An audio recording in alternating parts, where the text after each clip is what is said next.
నమస్తే SR7 టీవీకి స్వాగతం. నా పేరు శబానా. CITU ఆధ్వర్యంలో ఎంఆర్ఓకి పలు సమస్యలతో కూడిన వినతి పత్రం.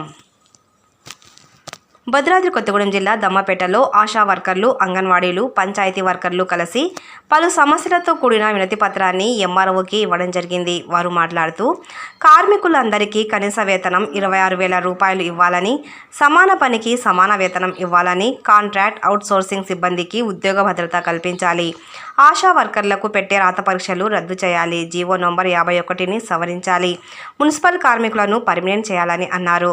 ప్రభుత్వం స్పందించని పక్షంలో కార్మికులు అందరితో కలిసి ధర్నా చేయవలసి వస్తుందని డిమాండ్ చేశారు. ఈ కార్యక్రమంలో ఆశా వర్కర్లు, అంగన్వాడీ వర్కర్లు, CITU నాయకులు పాల్గొన్నారు. Reporting by SR7 TV news reporter కారం నాగేంద్రబాబు.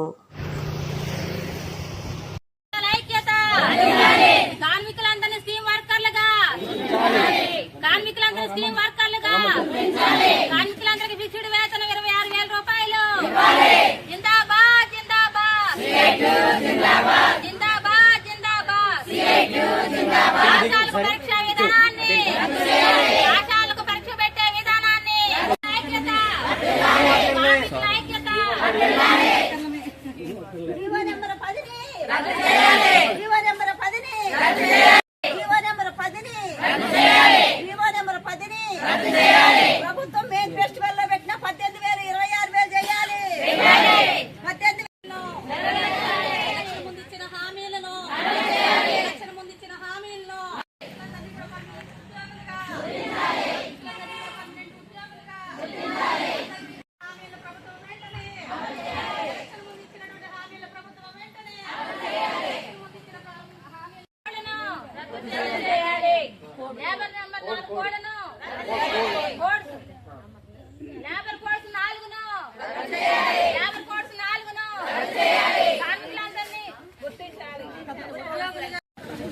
ప్రభుత్వం కూడా చేస్తుంది కాబట్టి మా యొక్క సమస్యలన్నిటికీ కూడా అప్పుడే సంవత్సరం అయిపోయింది. మేము సమస్యలు లేవనెత్తి మా సమస్యలన్నింటినీ కూడా ప్రభుత్వం దృష్టికి తీసుకెళ్లాలని, మమ్మల్ని అందరినీ కూడా పర్మనెంట్ ఉద్యోగులుగా గుర్తించాలని చెప్పి మేము మీకు వినిపిస్తున్నాం సార్.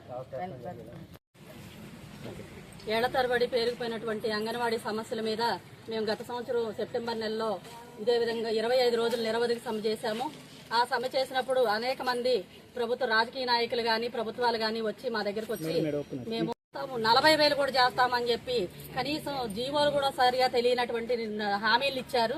కానీ ఈ రోజు ప్రభుత్వం వచ్చేసరికి ఏదో చేస్తుందని చెప్పి ప్రభుత్వాన్ని తీసుకొచ్చి మేము నిలబెట్టిన తర్వాత అందరూ కూడా నిమ్మకి నీరెత్తినట్టు యథా రాజా తథా ప్రజ అన్నట్టు కనీసం మమ్మల్ని దగ్గరకు కూడా మా సమస్యలు వినడానికి కూడా ఒప్పుకోవట్లేదు. ఇప్పుడు రాజకీయ నాయకులు రేవంత్ రెడ్డి ముఖ్యమంత్రి గారి ఇంటికి ముట్టడి చేయడానికి వెళ్తే ఒక్కొక్కరిని కుక్కల కంటే హీనంగా ఈడ్చుకెళ్లిపోయి అవతల పడేశారు. ఆడవాళ్లన్న కనికరం కూడా లేకుండా ఈ రోజు ప్రభుత్వం వ్యవహరిస్తుంది.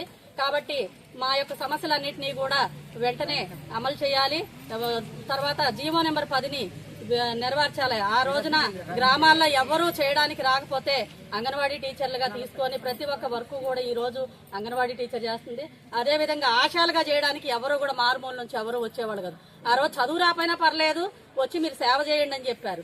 ఈ రోజు పరీక్షలు పెట్టే విధానాన్ని మొదలు పెట్టారు.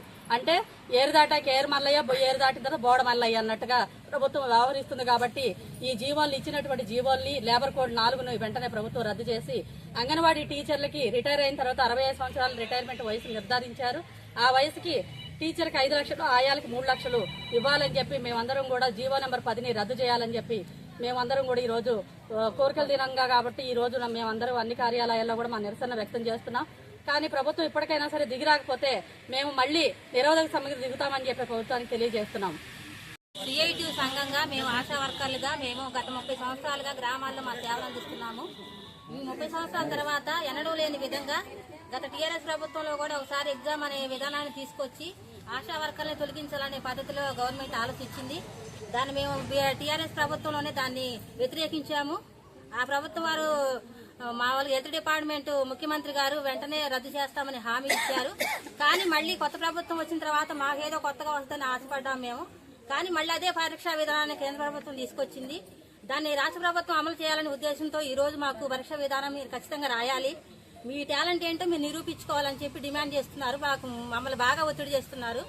30 ఏళ్లుగా లేని టాలెంట్ లేకుండానే మేము ఈ రోజు ఆశా వర్కర్లుగా మేము మా విధులు నిర్వహించామా? గవర్నమెంట్కి తెలీదా మేము ఏ రిపోర్ట్ ఇవ్వకుండా గవర్నమెంట్కి వెళ్తుంది, ఏ వర్క్ చేయకుండా జరుగుతుంది. ఇవాళ 10th ఉంటేనే తీసుకుంటాము, ఇంటర్ ఉంటే తీసుకుంటాము అంటే ఆ రోజుల్లో 10th ఇంటర్లో అవసరమని తెలియదా గవర్నమెంట్కి? ఈ రోజు మేము చదువు వచ్చినా రాకపోయినా 10th చదివినా చదవకపోయినా గవర్నమెంట్కి ఏ వర్క్ అయితే కావాలో మా నుంచి ఆ సమాచారం మొత్తం మేము ఇస్తున్నాం.